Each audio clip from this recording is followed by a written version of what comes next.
2025. It is my pleasure to introduce you to our school board president, Triston Ezidore.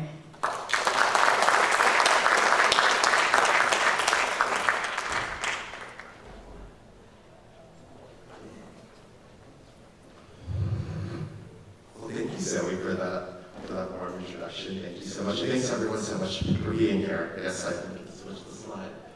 And there are all of my colleagues and all of our headshots. Well, hello everyone, good evening, Culver City.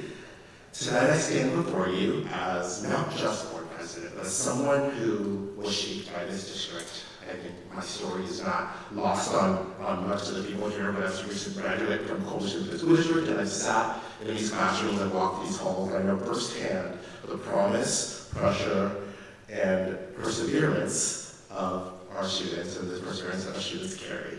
That lived experience guides the work that I do and the work that we collectively do each and every day. We are without question in a moment of transition, but I don't see disrepair. I see direction, disruption, and possibility. I see us doing the work together as a board in collaboration with our employees, families, students, and community. I see us getting into what Representative John Lewis described as good trouble for the sake of our students from pre-K to graduate to alumni. And in the coming months, our board will take on one of the most important responsibilities in public education, selecting our next superintendent.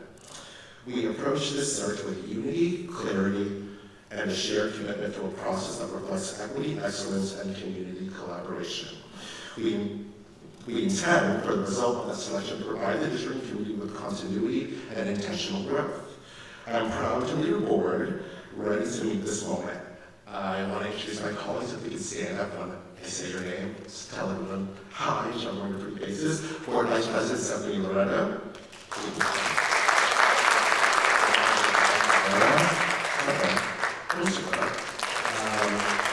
And our newest trustee, Board Member Lindsay Carlson.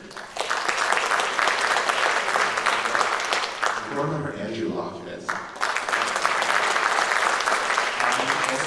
We also have Councilwoman Yasmin Bigmore here, I see.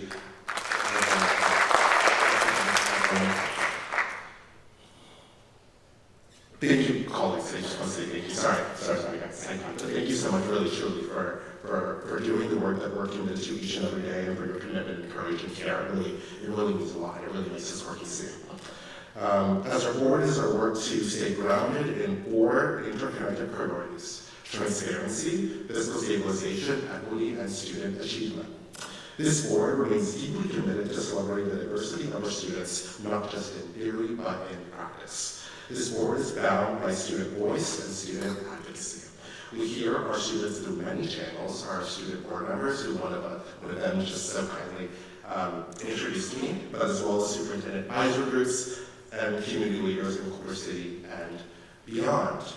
Innovation is key to our partnerships and planning both within the district and within the communities beyond our city limits. We've strengthened our relationship with the city of Culver City. We've revitalized that really important district liaison committee, which is really important, as well as making sure that we're honing in on public-private partnerships with some of the huge tech meccas that are in Culver City, Amazon, Apple, HBO, TikTok, these household names that we all know.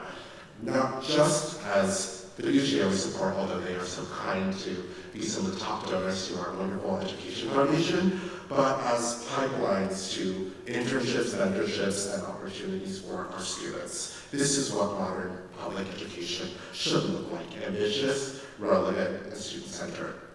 On the facility side, we are managing a $358 million bond that, thanks to the voters of this great city, helped us pass. As a board, it looks like we might be moving towards a project labor agreement, sharing local hire, so that our students not only graduate with pride, but can return with purpose to build their community.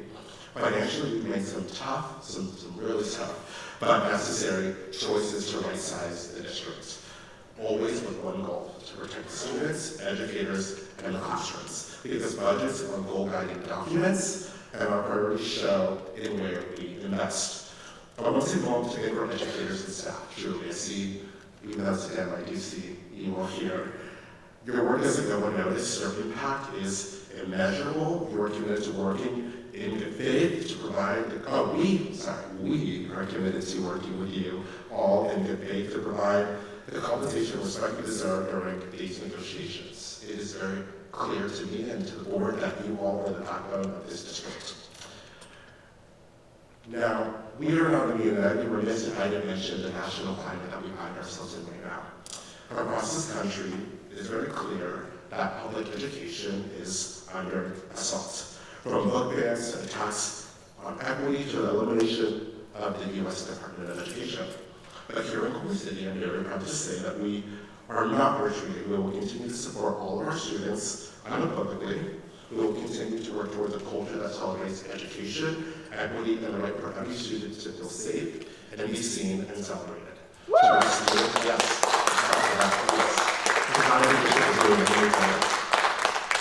To our students, you inspire us. To our families and community, thank you for your collaboration of our growing district. To our staff, thank you for your unwavering commitment. To our administrators, who I see some here, thank you so much for your support of our staff. Together, we will meet this moment with clarity, care, and collective purpose. And most importantly, we are here as a collaborative board to hear from you all and work with you all.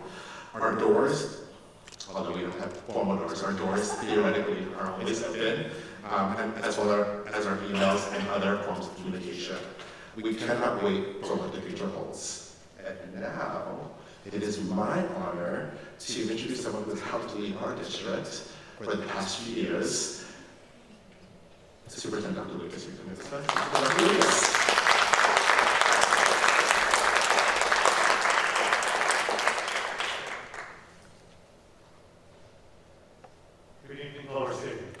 Great to see you here tonight. I know there's so much going on this week at this time of year, graduations, parties, all sorts of things, studying for finals, right, students in the room. But I'm so thankful that you were here at such a busy time to hear all the amazing things that are happening in Culver City and a little bit about our path forward. So our theme this year, as you can see right here on the screen, is CCUSD, Where Dreams Are Realized. And I want to start off by saying it's not just student dreams that are realized here, but adult dreams as well. And if you don't know, this is not the best picture, but it's a still shot of me on the stage with our amazing, this is Gemma Teal, who was my Frenchie in the Grease show. And I got to go back on stage from since 1986 in theater. I was a theater in high school. My last performance in high school was The Pharaoh and Joseph in the Amazing Technicolor Dreamcoat. And I've always had a dream of getting back on stage. And Culver City Unified helped me realize it. And more importantly, our students helped me realize it. It was a great opportunity to be with students to enjoy everything that they do. I have to make sure, just in case, there's another picture of me a little bit closer of us afterwards. And it wasn't just me, though. I want to make sure that I point out that some other adults in our campus has helped out. Counselor James Smith, Teacher Graham Lockett, and Teacher Carlos Valverde also were teen angels, sorry. And also one of our social studies teachers, Nick Burchison, was every single performance, which I think was 8 of them, a gym coach. So joining in there with our students, and I absolutely appreciate all of their support.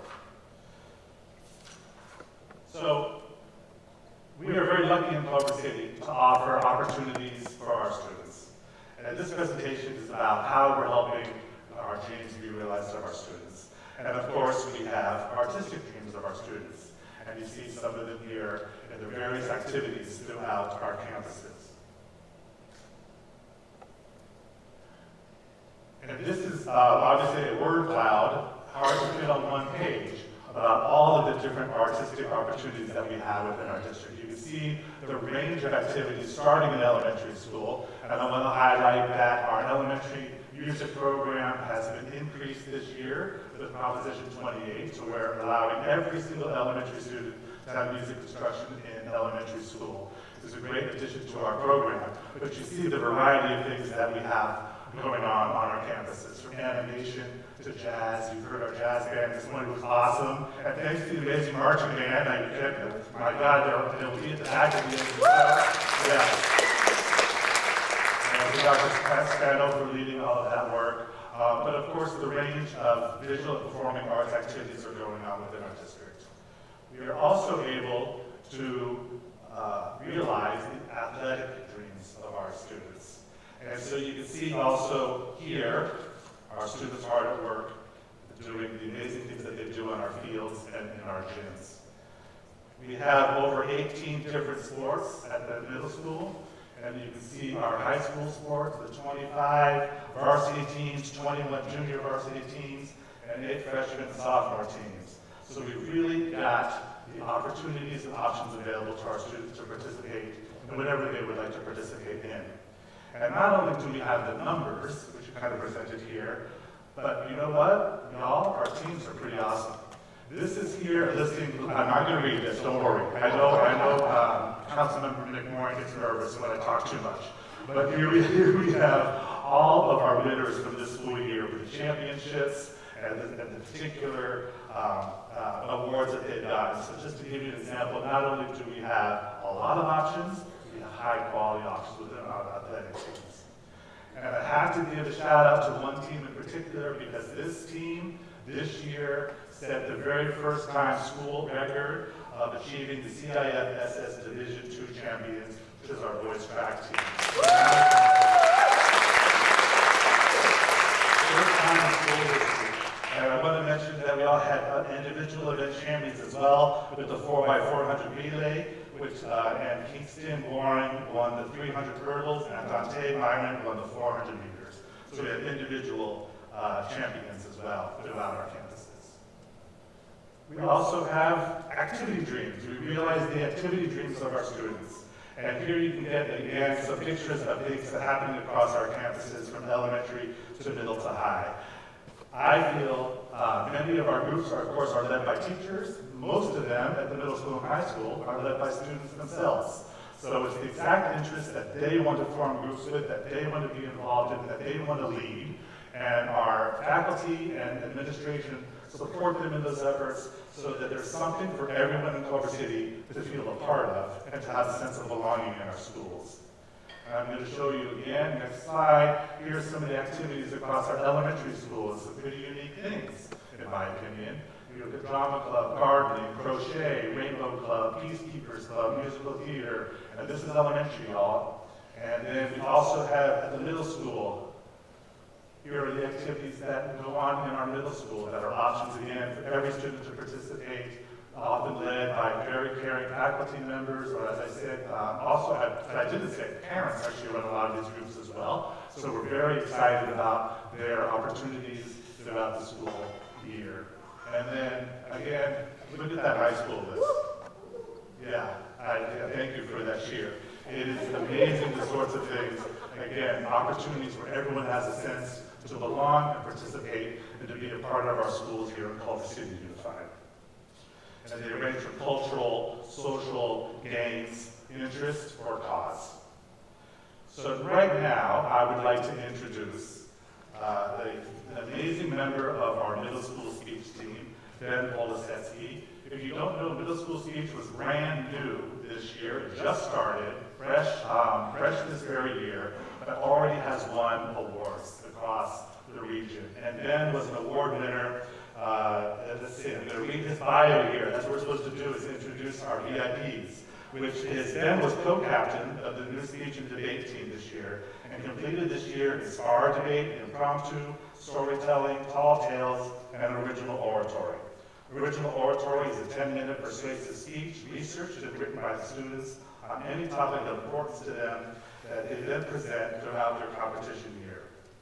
This year, our team won 3rd place overall sweepstakes in the Southern California League for Middle School Speech and Debate, and then won 2nd place for league champions for his original oratory title, The Misinformation Crisis. So come on up, Ben, welcome to the stage.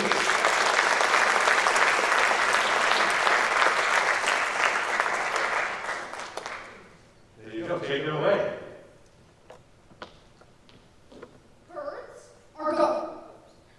Birds are government spies. The moon landing was fake. And the spaceship. The Earth is hollow, not to mention also flat. Oh, and Paul McCartney died in 1966. As silly or ridiculous as these things might seem, we've all probably heard them, had a chuckle at them, and thought they were harmless. In reality, misinformation misinformation like conspiracy theories are out there, and more people believe them every single day. Truth is, we're subject to misinformation on a daily basis, and often we don't even notice. Let's label this as the misinformation crisis, and I'm going to be talking about the ways it plagues our society by first going over some problems with misinformation, then going over the causes to those problems, and finally offering some solutions to the misinformation crisis. So let's begin by exploring how misinformation risks our physical well-being and how false information makes us act out in negative ways. To begin, according to the CDC, during the COVID-19 pandemic, 30% of American adults chose not to get vaccinated despite government encouragement and making the vaccine free. Subsequently, 8.3% of hospitalized patients without the vaccine died, while only 5.1% with the vaccine passed away. Reasons for opting out of the vaccine included not knowing the components of the vaccine, fear of personal autonomy, and people believing that the intent of the vaccine was secretly malicious. In the end, these theories hindered accessibility to those medical resources, and to the people who believed in these theories, mortality and infection rates were sadly less important than their own beliefs. Next, false information makes us act out in negative ways. According to AP News, on July 7, 2023, Iowa meteorologist Chris Waninger was a newscaster who spoke about the impacts of climate change on weather. However, as his broadcast continued, he soon received death threats and endless harassments for his observations, sadly resulting in him developing post-traumatic stress disorder and leaving newscasting altogether. This story, though, is not surprising given that the Yale program on climate change contribution and communication states that 16% of American adults are climate change skeptics, and a whopping 33% of Iowans don't believe in climate change. In the end, people who believe these things aren't willing to adapt to new ideas, and when we fail to have new perspectives and informed points of view simply because they disagree with our own way of thinking, we hinder our ability to think critically and rationalize, potentially resulting in harmful retaliation, social isolation, and even unintentional self-harm. Let's look at some causes to these present problems. One cause, as simple as it may seem, is logical fallacies. Another cause is epistemic injustice. To begin, logical fallacies fuel exaggerated and unrealistic arguments from our own imagination. And when these fallacy arguments are believed, that creates misinformation. Texas State University elaborates one fallacy type, slippery slope, where one insists with little or just no information at all, then eventually lead to a chain reaction resulting in an undesirable end. For instance, if I don't study for this test, I'm going to get a bad grade on it, which means that my GPA is go down, I'm never going to get into a good college, which means I'm going to be broke and have to live with my parents for the rest of my life. As silly, ridiculous, or even childish as this reasoning may seem, misinformation manages to root itself in logical fallacies, managing to sound convincing without the burden of supplying credible evidence. Another cause of the spread of misinformation is epistemic injustice. The National Institute of Health defines epistemic injustice as bias that favors men over women, white people over people of color, rich over poor, straight or gay. It takes culture's perceptions of right and wrong to determine if an individual is credible or not. The people who benefit from epistemic injustice have something called a credibility surplus. Thus, these are trusted more than those with a credibility deficit, or an underestimated amount of credibility due to backgrounds, presentations, or beliefs. This leads to the misjudgment of fact, and that leads to unfactual results.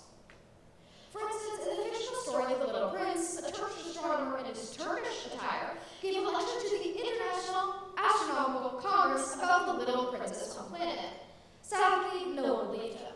11 years later, he gave the exact same report in European attire, and what do you know, everyone accepted his report. As the book states, but no offense, grown-ups are just like that. Okay, let's pause in the activity for a moment and look at two solutions to these present problems. One solution, as simple as it may seem, is fact-checking yourself. Sadly, this isn't as easy as simply Googling something and using a Wikipedia article, which is written by the general public. In fact, there are multiple cases of false articles on Wikipedia. For instance, according to the Oil magazine of August 2023, a student from the University of Dublin inserted a fake quote into a Wikipedia article about the recently deceased composer Maurice Jarre. The quote eventually made its way into The Guardian in several obituaries, making her funeral a graveyard for the truth.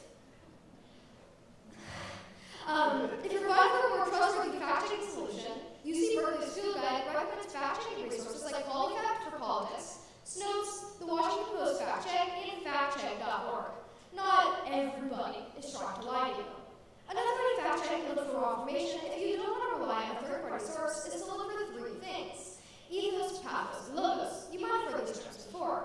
Ethos is an ethical appeal or anything that appeals to our beliefs or values. Pathos is an emotional appeal or anything that appeals to our emotions or feelings. And logos, you guessed it, is a logical appeal or anything that appeals to our thought process or logic. According to the Louisiana State University, these are 3 strategies commonly employed when attempting to persuade a reader to act or respond in a certain way. These are all common ways of just trying to manipulate you. If you see any of these things, chances are your source is probably biased. Again, this doesn't mean that the source is inherently invalid. It's just extremely likely that the source is better viewed on someone else's opinion, not for doing research.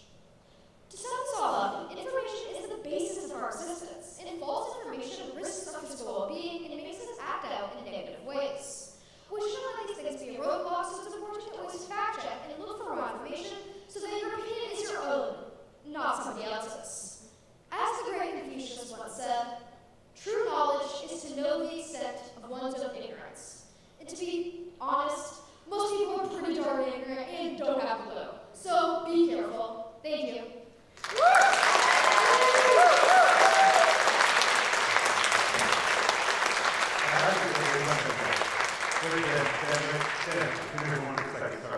I'm going to steal Mom's joke right here, which is actually board. Your superintendent church has been completed. I think we are all set with that auditory skills, building start, and so proud of you guys. Thank you very much. We should be proud of our middle school campus as well. Thank you. So, of course, our number one priority in the district, I've talked about arts, I've talked about athletics, I've talked about activities, but our number one goal is academic dreams and academic achievement. So again, here we see our scholars working on a variety of tasks, academic tasks, across our district. And we have many awards and things to celebrate in regards to our academic achievement. And this year, in particular, I have a huge shout out to Lynn Howell Elementary School and La Bayona Elementary School for winning California Distinguished Schools this school year, 2025.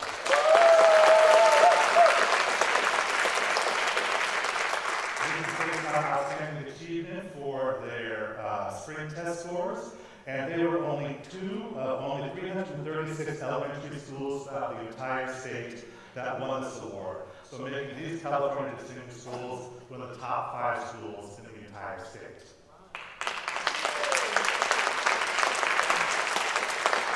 So congratulations again to those students and those faculties and staff of the schools. Just also remind you of opportunities that we have and realizing across our high school campuses, campus. As you can see, our number of honors classes that we have here currently in Culver City, and the number of AP classes, sorry, there's a typo, number of AP classes at Culver City High, which is now at 26. And we don't have the data up here, but we also have the passing rates of our AP students is higher than the state and the county. So we're very encouraged by that data as well. And I want to call out one particular thing, again, I'm not going to read all of these different amazing options we have, but we have a new one starting next year. AP Career Kickstart is cyber security. The College Board has allowed us to pilot this particular class, and it is one of the first CTE offerings that are also AP offerings. So we're very excited about that for next year. And now let's talk about some of our test scores for this current year. I want to make sure everyone knows, I know everyone believes this, the test score is not all there is to what Culver City Unified is about. There's so many other elements of our instruction, elements of our achievement, but I think it is worth spending just a few minutes describing how we did our test scores last school year. And so this is set up by, obviously this column is Culver City Unified, this column is Los Angeles County, and the third column is the state of California. And our goal is to get students in the green and the blue, right? Those are the exceeding standards and meeting standards areas. And you can see across the 3 categories, this is English language arts. We have 63% of our students who have met or exceeded the goal compared to Los Angeles County at 48% basically, and then at the state of California, 47%. So we do have strong achievement across these areas of the English language arts. Of course, always making sure we're working very hard to move these students up into the meeting and exceeding goal. And similarly, is the same information for math. So our achievement in math, again, just in full transparency, is not as strong as our achievement in language arts. We're working hard on making those changes to our math curriculum, which you see here, 51% of our students get or exceed goal, and 36 in the LA County, and 35 across the state. There are some points, though, I want to make sure. Again, every organization, every family, every group has areas that we need to work on.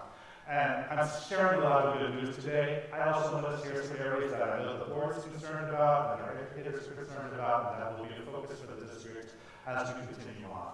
And one area here is our English learners. And so these are students who did not speak English when they started our school and are learning English as they go through our schooling system.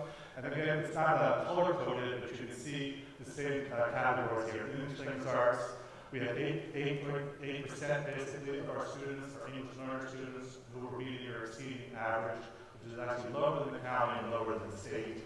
The same phenomenon was happening in math. So I know that this is a huge priority to the board, a huge priority to administration and faculty.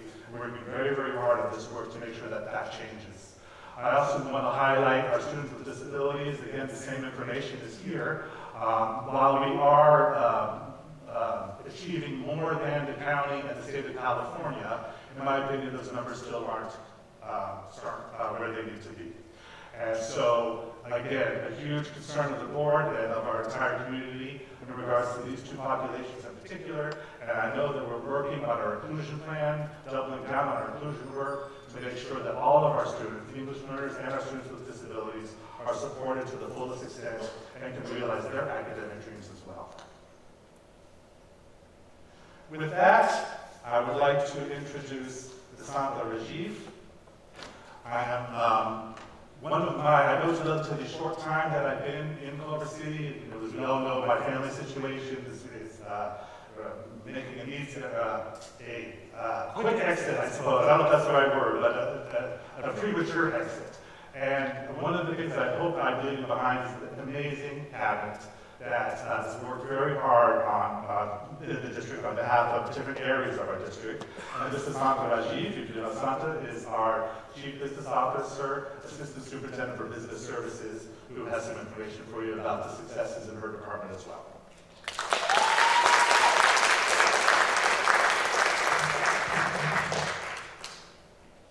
Thank you, Dr. Lucas. Good evening, board members, superintendent, our amazing students, dedicated staff, and the caring Culver City community. It is truly an honor to be here with you all tonight. And I'm beyond excited to share with you some of the dreams that have already become a reality on the business services side.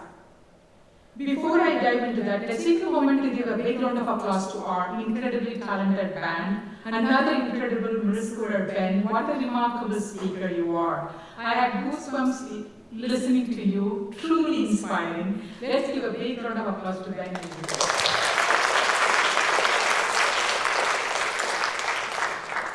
So these are just a few of the dreams we are already seeing come to life. Thanks to the unwavering and overwhelming support of our community, to the passage of Measure O parcel taxes, to the updated facility master plan under bond Measure E, we have also launched a new streamlined way to manage facility use with the implementation of the Facilitron, our new automated facility permit platform. We made it easier, faster, and more transparent for our community to book and access school spaces. It is another step forward in making our schools more accessible and efficient for everyone. And then to the launch of our new Second Choice Breakfast program this year. We kicked off this year with the Second Choice Breakfast program. I'm sure you're already aware of it. I'm excited to share about almost 40% of our students have the second breakfast are already benefiting from this vital meal. This program is making a real difference, ensuring that more students start their day with nutrition they need to succeed, both academically and personally. We offer a variety of options. Really, it is interesting to see the menu: muffins, eggs, handmade burritos, breakfast squares, assorted cereals, bagels with cream cheese. These are just few, and fresh fruits. In the next 13 slides, you will get a glimpse of the outcomes from our 6 months of stakeholder engagement. during the design and programmatic phase of updating our 2019 Facility Master Plan. These slides highlight what we have accomplished so far at each of our school sites. The first one, at Lakewood Elementary, we are thrilled to share plans for plans for 2 brand new buildings. One for our kindergartners, another for upper grade classrooms. On the left, you see the updated site layout, and on the right, you get a sneak peek at the new building design. This is how the new buildings, the kinder one on the top, and the other upper grade classrooms on the bottom. In addition to these new facilities, the scope of work includes upgrades to underground utilities, the modernization of all the remaining spaces, with the exception of administration, a pattern you will see across all school sites under Metro E-Bond. Next is, we are excited to share plans for 2 brand new buildings for Kinder and TK, along with the Flex Art Space at La Bayona. On the left, you see the layout. On the right, you see the new architectural renderings of how this will look like once this is done a few years from now. At Eldringborn Elementary, we are planning a 1-story kindergarten enclave alongside a 2. That's a beautiful layout. This is one of the layouts I like the most because of the space and the way it looks. It's a 2-story building for upper grade classrooms. At El Merino Elementary, we are excited about the 2 brand new kindergarten classrooms and a flexible learning space, along with a new permanent lunch break structure for students to enjoy year-round.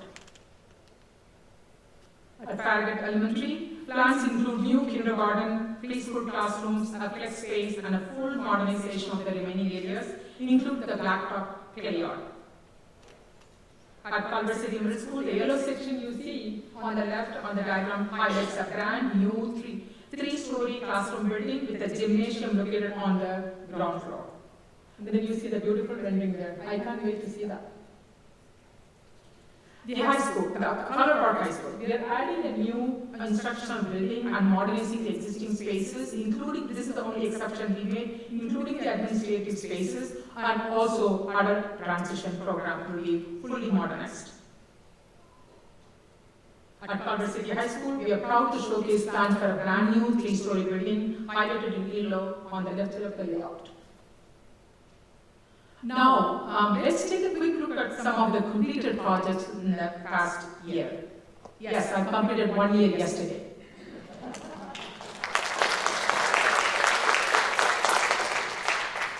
So we installed brand new roofs across 5 school sites in fall 2024. We dedicated a brand new weight room at Culver City High School in fall 2024. 2 new shade structures were completed at high school as of January 2025. We have begun installing the new HVAC systems at the 3 remaining sites, Eldringborn, Farragut, and Culver City High School. This was a long project. It was happening for many years, and this was completed recently. And then here is a sneak peek at the interiors of our future classroom buildings, bright, modern, and student-focused. This is my final slide. Last but not least, I want to share my deepest gratitude for the 9 incredible committees made up of parents, community members, board members, administrators, teachers, classified staff, and our amazing students. You all played a critical role in shaping these dream spaces, and I couldn't be more thankful. A big shout out to each and every one of you for helping turn this vision into reality. And thank you, everyone.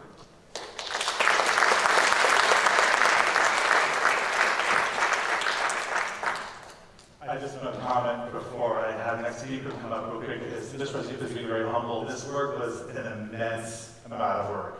Meeting with these school sites multiple times, I'd say a dozen times each school site, working with the community, working with the architects, guiding the architects' work to get us ready for envisioning the future of the dream, the future of Culver City Unified. Again, with the wonderful support of the community in supporting that bond issue. So thank you again, Ms. Rashid. Amongst lots of other work. So next up, I'd like to introduce Dr. Melissa Gooden. Dr. Gooden is our Assistant Superintendent of Human Resources. Good evening. So as Sandra was just saying, she finished up up her year. Today, I just finished month 7. So I have to say it has been an honor and a privilege to be here and to serve this community and to work with our teachers here. So just a few highlights of some of the things that are happening in human resources and sort of where we're going within the next year. We have, since the time I've gotten here, we've really been looking at how we can improve some of our operational pieces in our office. So looking at how do we improve our hiring times, how do we improve our times to respond to employee concerns, so in putting in some overall efficiency pieces within. So those are things that we've started and we will continue into next year and into the summer. Summer is our busiest hiring time, so we're getting there. The next one is, and I'm very proud of this, coming into a new district and learning a new community and new schools, we've really had an opportunity to have open and honest conversations with our labor partners about things that are going well, but also things that our employees need to feel more supported within their classrooms and on their campuses.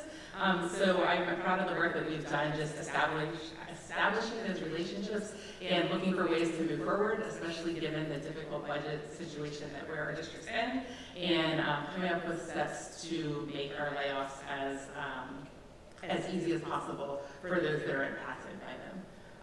Next, we had a 2024 classified hiring fair. We did that in December. We're actually planning on doing that again in the summer to try to fill some of our classified positions that we anticipate having open for the 25-26 school year. And last but not least, we just found out last week that we received a $4 million grant from the state of California over the next 6 years.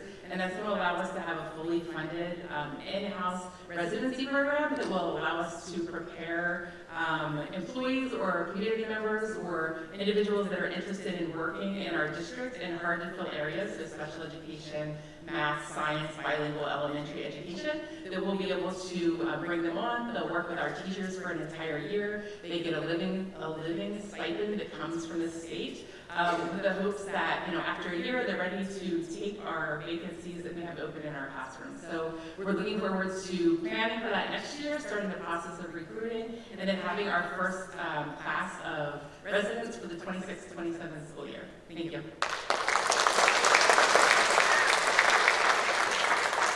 Dr. Triston is also being extremely humble, and one thing I just want to point out about this, because you just mentioned 7 months of the job, and a lot of this is already happening.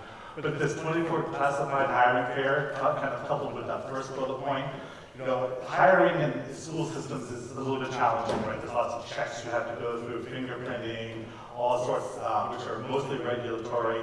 But this classified hiring fair, HR, under Dr. Glenn's leadership, set up almost a one-stop shop. Come in, fill out your application, come over here, get your fingerprints, come over here, get your TB test, come over here, fill out this credentialing paperwork. There actually was an interview in that part, by the way. I missed the interview. I had to pass the interview first before going on to the other parts of that. So we basically hired, it was probably about 20 folks within 3 days of this fair, which was, normally it would take weeks and weeks. So that's just an example of that department and Dr. Glenn's hard work in a short time. So thank you. And next we have Dr. Angela Baxter, our Assistant Superintendent of Educational Services.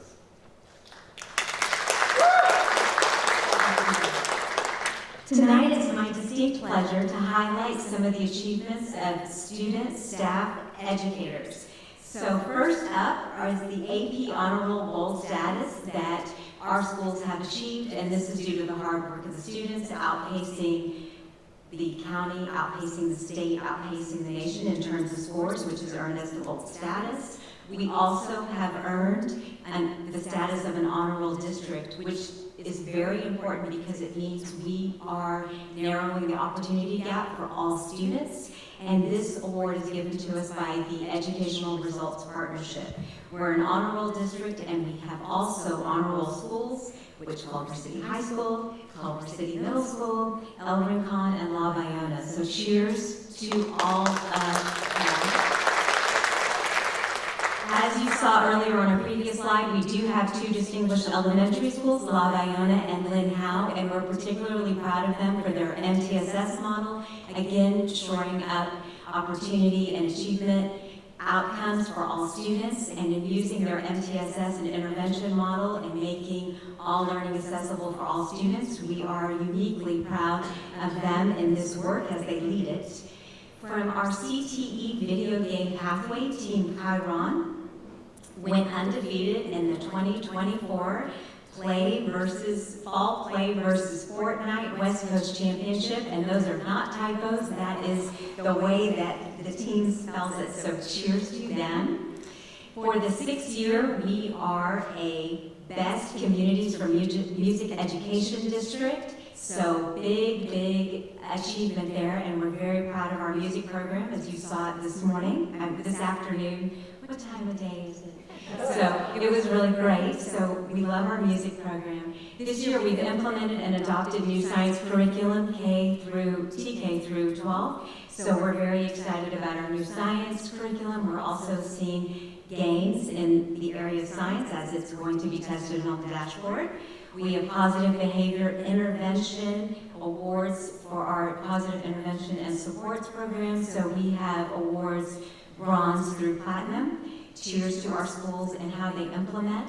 We've been awarded a $500,000 grant for children and youth behavioral health initiative, which will help provide and reimburse for more mental health counseling and other services that we provide to students. We exited disproportionality for Black African American students with IEPs in the area of suspension, so we're very proud of all the practices. Thank you, that is really worth the cost. We're proud of the intentionality, we're proud of the deep, thoughtful reflection and restorative practices that we have implemented, as well as proactive measures for engagement. And we also have decreased chronic absenteeism by 4%, so we're so happy kids are coming to school, and we will continue to engage with them. So thank you for letting me celebrate our students, schools, and educators.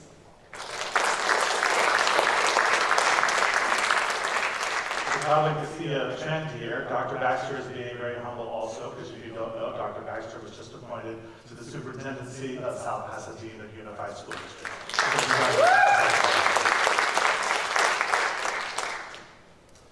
Okay.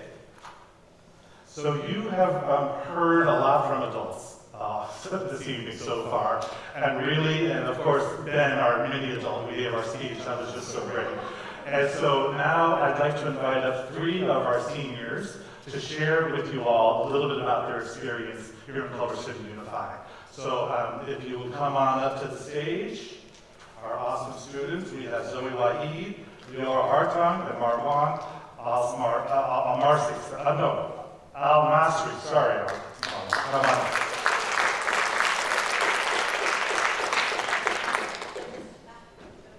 Grab a seat, I'll take the one here.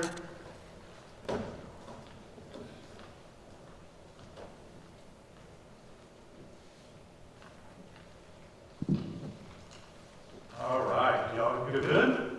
Ready to go? Thanks for being here tonight, and thanks for being amazing representatives of our school district. We are very, very proud of you and excited about what's ahead for you as seniors, just a few weeks away, graduating from us. So Zoe Waheed is our first. Zoe has been in Culver City Unified Schools for 3 years. Her favorite subject is English, and favorite activity is gardening. So welcome, Zoe. Zoe is a student at Culver Park High School. And from Culver City High School, we have Leora Hartong. Leora attended Culver City for about 6 years, starting in 7th grade at the middle school, and then all 4 years at the high school. Leora's favorite subjects are science, and favorite activity is robotics club. And last but not least is Marwan Al-Masri. I'm going to get it right, I promise. I'm sorry, Al-Masri. Marwan is our most senior Culver City resident with 13 years in our school, 6 years at La Bayona, 3 years at the middle school, and 4 years at the high school. And his favorite subject is biology, and loves to play soccer. So that's a little bit about our I was going to say candidates. It feels like a political thing or something tonight for our students here. So I've got a couple questions for each of you, and we're going to start off. We're going to start with you, Zoe. Please share your plans with us after high school. My plan is to go to a 4-year university. Don't know where yet. But yeah, right now it's looking like Cal State Northridge.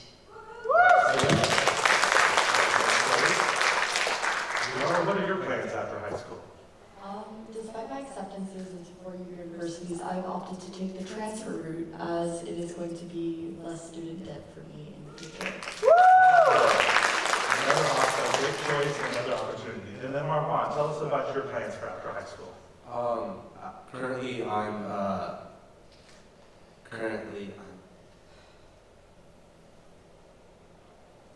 I'm committed to Cal State Long Beach, where I intend to transfer after 2 years to UCLA to major in neuroscience.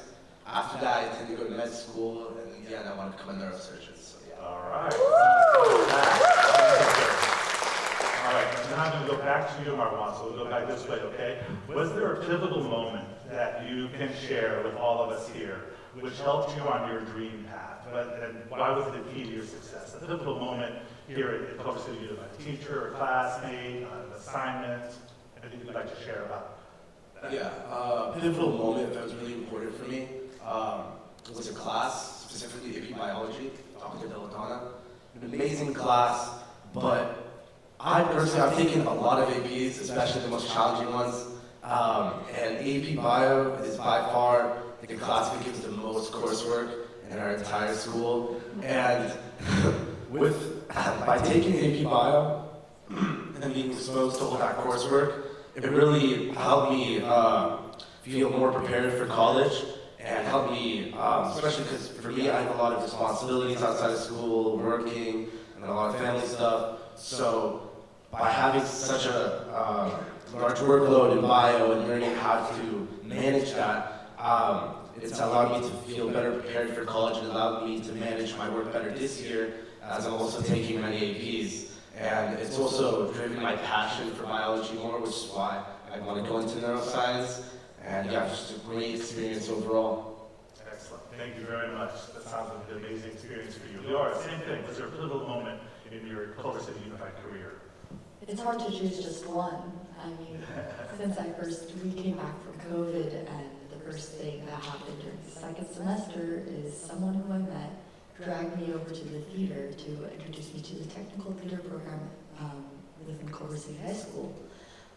The next year, though, I found myself being dragged to yet another club, the Baby Robotics Club, and I fell in love with the technical education I was given, and I found that I discovered I want to do robotics. And that was it. There you go. Appreciate that. Thank you. And then Zoe, same question to you. Was there a pivotal moment here in your career at Culver City High? Yes, mine was a person though. It was my wonderful principal, Miss Allison. I wasn't doing so well at Culver City High School, so I transferred to Culver Park and got a fresh start, and I'm able to do good things after I graduate, or even just graduate, I'm not gonna lie. That's all right, so let's come on and start with you, Laura. What challenges did you have, academic, personal, or social, that you are willing to share with us that you faced, and how did your school, or again, maybe someone in the school, help you navigate or overcome those challenges? All right. It's hard to admit, but I'm not big on asking for help. And I found that the peer tutoring system that we have in the mornings before school and after school really helped me understand my learning and just kind of get a grasp on how to study properly. And the benefit of that is by the time I was done with my cycle being a 2D during the peer tutoring system, I came back as a tutor and I got to help influence students the same way I was influenced. Great. Thank you very much. Marwan, same question. What challenges did you face? Academic, personal, or social? How did the school help you navigate some of them? Probably one of the most prominent challenges is that my family isn't originally from here, they're originally Palestinian. So coming into here, to high school, I had no idea how to prepare for college at all, what courses to take, clubs, extracurriculars. But through the AVID program, which is a class that's offered at the high school, they teach you a lot of skills for college, like note-taking, organization, And they also have a lot of field trips to expose you to college lifestyle. And they also have a lot of guest speakers who are also CCHS alumni that talk about their experiences and what you can do after high school to get to certain careers. There's also the CCC, which is really amazing. They have guest speakers every week, multiple sometimes every week. And like recently they had one that was a computational neuroscientist, which allowed me to learn a lot about what I should do to get on the path to become a neurosurgeon in terms of like research opportunities. I also got an internship through the CCC, and they also have a lot of job opportunities posted there, which is really useful. Thank you very much. And Zoe, thanks. And Zoe, what challenges, academic, personal, social, did you face? Again, mine was academically. I transferred to Culver Park and got a fresh start and actually was able to graduate early and go to West LA College in the meantime until I graduate and go to university. And also who helped me? Again, the members at Culver Park High School motivated me. I didn't need that push of motivation. All right, awesome. Thank you very much. All right, guys, this is the end. We have one little lightning round question for you, which is, finish the sentence, right? Because of my experiences in Culver City Unified, I now believe I can. Anyone want to jump in? Do anything. Go for it. Just do anything in general. Do anything in general? All right, thank you. Yeah. Thanks to my experiences in Culver City High Schools, I can now achieve what I believed was unachievable. All right, thank you. Another one? I now believe I can overcome any challenge and achieve my goals with confidence. There we go. So, like I said, there's lots of adults talking tonight, but out of the mouths of these amazing youngsters and their hard work, which is just showing the consequences and benefits of working and being in Culver City Unified. So thank you all very much. We're very proud of you. Thank you for your time.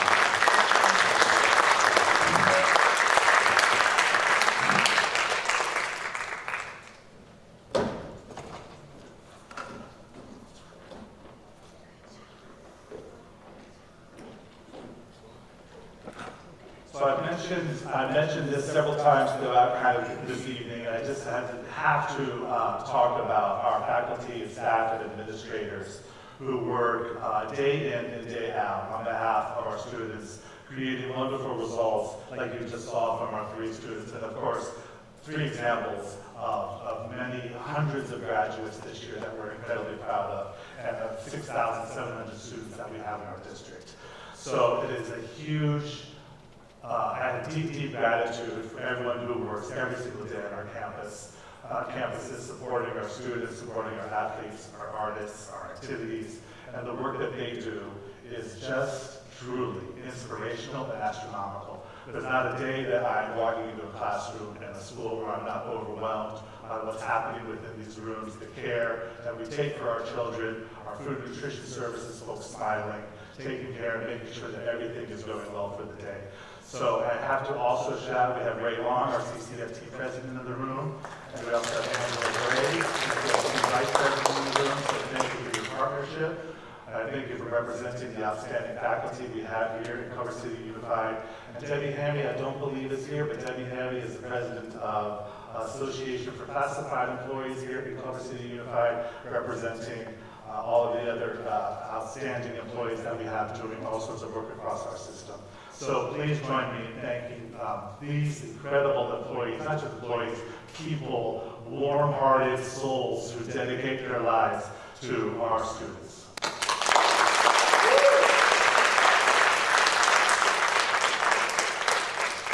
And as you all know, it's yes, huge part on the part of our employees doing the work in every day in Culver City, but really we are not able to get to where we are without leading the way and having a variety of huge partnerships and very beneficial partnerships across our city. These are just naming a few of them. I know I've mentioned it in the Friday letter several times, and I believe last year at this time when I was a semester into the job, just the parent community involvement here is over the top, astronomical. They commit with their time, you commit with your resources, you commit with your care, and I see that nonstop. And I just have got to highlight, we have PTAs and booster clubs up here as well, but also our parent affinity groups.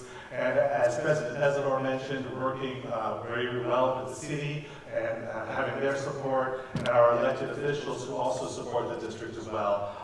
This really is, we all talk about it takes a village. It literally takes a village to get it done, and I'm so thankful for the hard work that all of us do in support of our students. And a huge part of that support, as you all know, is the Culver City Education Foundation, led by Executive Director Wendy Hamill. I think she's in the room here. Wendy, thank you again. Thank you again for everything that you do and your board does, and of course all of our contributors to the foundation. I would be remiss, I know I talked about some things that we're working on academically within the district, and of course you all know through this spring and continuing into next year, we are in some unstable financial times, right? We're getting things on the right track, but it has meant, as you know, we filed what was called a qualified budget, which, and we had to start doing some austerity measures, just really cutting back and making sure that we're spending every single penny wisely. And so I just have got to give a shout out. I won't be able to see this next year, but I will be able to feel it, that the foundation is your organization for really supporting you, every student across Culver City Unified. And I know they have a very ambitious goal of doubling their contributions next year. And I'm going to give a goal right now off the spot, Wendy, sorry, but like doubling or tripling the number of community members who contribute to the foundation. Would be amazing work and amazing support to help us as we get through these challenging times coming up. So keep the foundation in mind, and of course, thanks again, Wendy and the team, for everything that you do.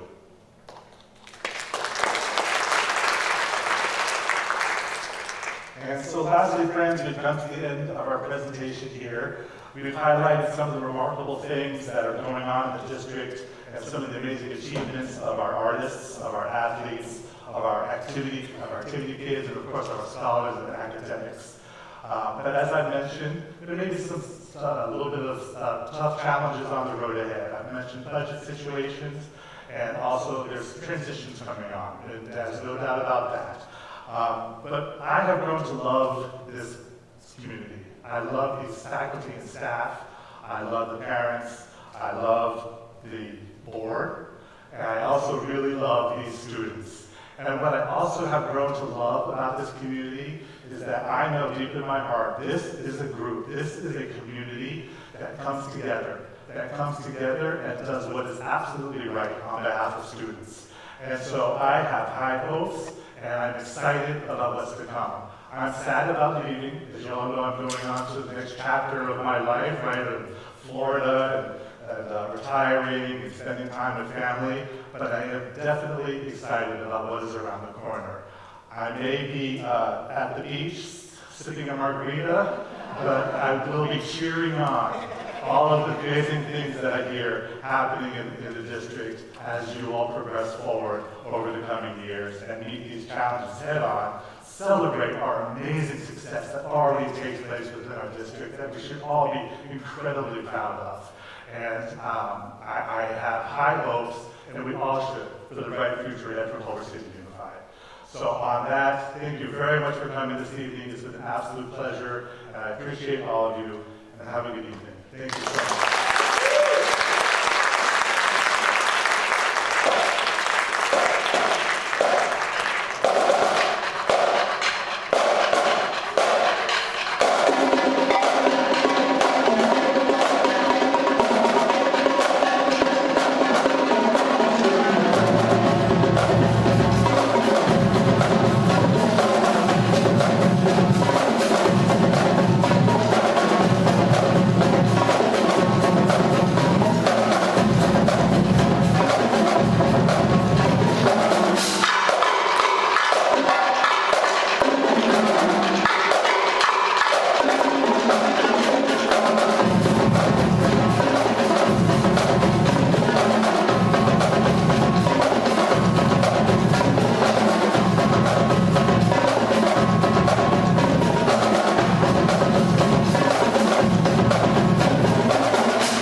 Anthony, do you mind taking